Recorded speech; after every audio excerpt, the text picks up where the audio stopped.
मैंने अनेकों प्रकार से बार बार आपकी परीक्षा लेनी चाहिए। हे देवी, मेरे इस अपराध को क्षमा करना। हे शिवे, इन तीनों लोकों में आपके समान अनुरागिणी कोई है नहीं, ना थी और ना होगी। मैं आपके अधीन हूँ।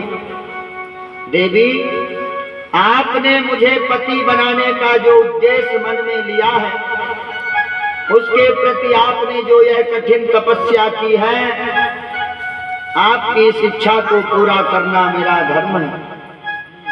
देवी, मैं शीघ्र ही आपका पाणी ग्रहण करूंगा, आपको अपने कैलाश पर्वत पर ले जाऊंगा। देवाधिदेव महादेव जी इस प्रकार के वचनों को सुन करके गिरिजानंदिनी माता पार्वती के हृदय में बड़ा आनंद हुआ। आनंद की सीमा ना रही, वे अत्यंत प्रसन्न हुई। हर सातिरेक से उनकी तपस्या करते हुए सारा कष्ट पल में दूर हो गया। उनकी सारी थकावट तुरंत दूर हो गई। पार्वती अपनी तपस्या की सफलता और त्रिलोकीनाथ भगवान त्र्यंबकेश्वर महादेव के साक्षात दर्शन पाकर उनके सभी दुख आज दूर हो गए। ब्रह्मा जी कहते हैं, अरे नारद, परमेश्वर भगवान शिव की बातें सुनकर और उनके साक्षात स्वरूप का दर्शन पाकर आज माता धन्य हो गई। आज उनके हर्ष का उल्लेख न रह गया। आज माता पार्वती का मुखमंडल प्रसन्नता के कारण उस समय वे बहुत सुख का अनुभव करने लगी। अपने सन्मुख खड़े महादेव जी से इस प्रकार बोली कि हे देवेश्वर, आप सबके स्वामी हैं। हे प्रभु, पूर्व काल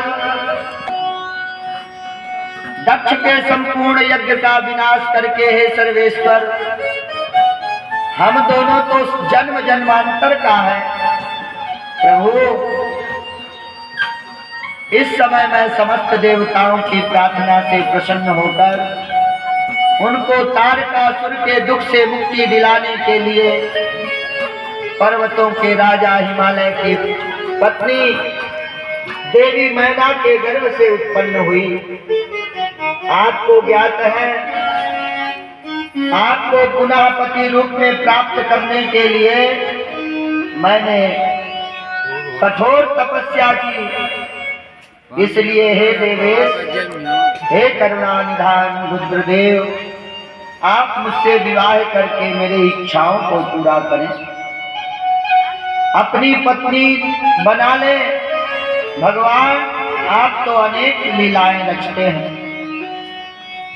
अब आप मेरे पिता शैलराज हिमालय और माता मैना के समक्ष चल करके उनसे मेरे हाथ मांगिए। भगवान, जब इन सब बातों से मेरे पिता को अवगत कराएंगे, तब वह निश्चय ही मेरा हाथ प्रसन्नता पूर्वक आपके हाथ में देंगे। पूर्व काल में मैं दक्ष प्रजापति की पुत्री सती थी। उस समय मेरा और आपका विवाह हुआ था। तब मेरे पिता दक्ष ने ग्रहों की पूजा नहीं की थी। उस विवाह में ग्रह पूजन से संबंधित बहुत त्रुटि हुई। मैं यह चाहती हूँ इस बार शास्त्रोक्त विधि से हमारा विवाह हो। हमें विवाह से संबंधित सभी रीति रिवाजों और रस्मों को भली भांति पालन करना चाहिए, ताकि इस बार हमारा विवाह सफल हो सके। हे देवेश्वर, आप मेरे पिता हिमालय को इस संबंध में बताएं, ताकि उन्हें अपनी पुत्री की तपस्या के विषय में ज्ञात हो सके। देवी पार्वती के प्रेम और निष्ठा भरे इन शब्दों को सुनकर भगवान शिव प्रसन्न हुए। हंसते हुए महादेव कहते हैं कि हे देवी माहेश्वरी, इस संसार में हमारे आसपास जो कुछ भी दिखाई देता है, हे देवी, वह सब ही नाशवान अर्थात नश्वर है। मैं निर्गुण परमात्मा हूँ, मैं अपने ही प्रकाश से प्रकाशित होता हूँ, मेरे अस्तित्व स्वतंत्र है। देवी, आप समस्त पापों समस्त कर्मों को करने वाली प्राकृति हैं। आपको ही महामाया माना गया है। आपने ही मुझे इस महामोह के बंधनों में फंसाया है। मैंने इन सभी को धारण कर रखा है।